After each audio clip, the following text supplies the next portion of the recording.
Yet.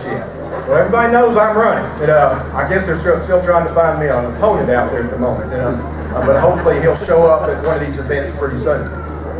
Dalton has embraced limited government. I'll assure you of that. The last 5 years we've cut property taxes 5 years in a row, now by a total of almost 30%. Reduced our sales tax, cut our downtown development authority tax by 2/3, and also cut most business license fees by 50%. How's that working? In 2012, Dalton ranked 9th of all cities in America in fastest growing incomes.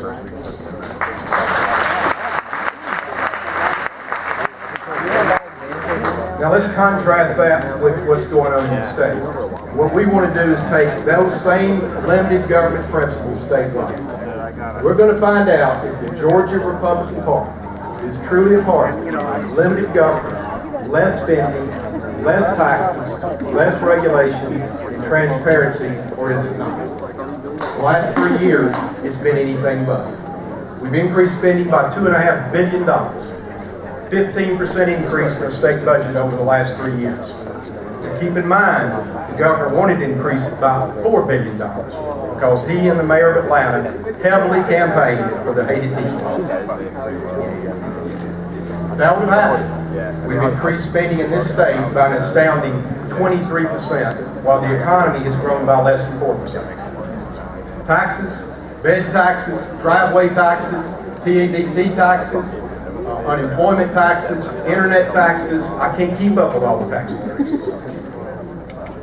Transparency, let's go back to the bed tax, which is a tax on all hospitals' revenues paid for by private insurers and people paying their bills at the hospital.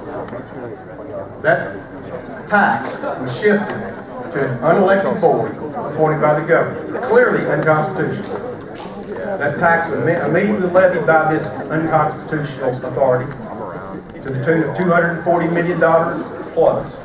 It can be taken to 6% from 1.45%, which will be a tax increase of $1 billion that your legislatures will never have to vote on. I don't call that transparency. What's been the results of all these? We've fallen from 25th to 40th in per capita income. We've gone from 15th to 6th in food stamp recipients. In the last year, we've added 40,000 new food stamp recipients in Georgia. We rank 48th in economic security, Georgians do, amongst all the states. Our unemployment rate, as the nation's, has fallen over the last 3 months. Ours has gone from 8.2% to 8.8%. And what job growth we've had has been primarily minimum wage and part-time jobs, illustrated by the number in 2009, 3.3% of Georgia jobs were minimum wage jobs. Now 10% of Georgia jobs are minimum wage jobs, twice the national average. We can do better than this. And we're going to do it with limited government. We're going to do it by reducing the income tax. The first tranche of the income tax being cut is not going to be shifted to the sales tax. We're going to cut state government the same way that we cut city government in Dalton, Georgia. And it can be done. This state has wonderful resources, great ports, one of the best airports in the world, the best interstate network in the South, the best railroad system in the South, competitive utilities, great universities. If we put those type assets with a true limited government principles, I'll tell you, our manufacturing sector will take off. Those are the jobs that Georgia needs.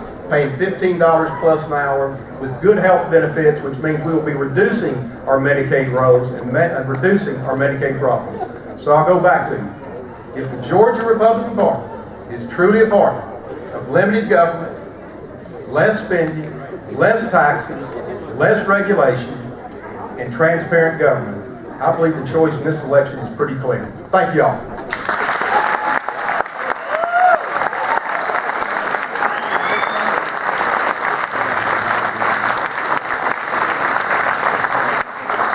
Okay, we're going to start bringing up the senatorial candidates. I need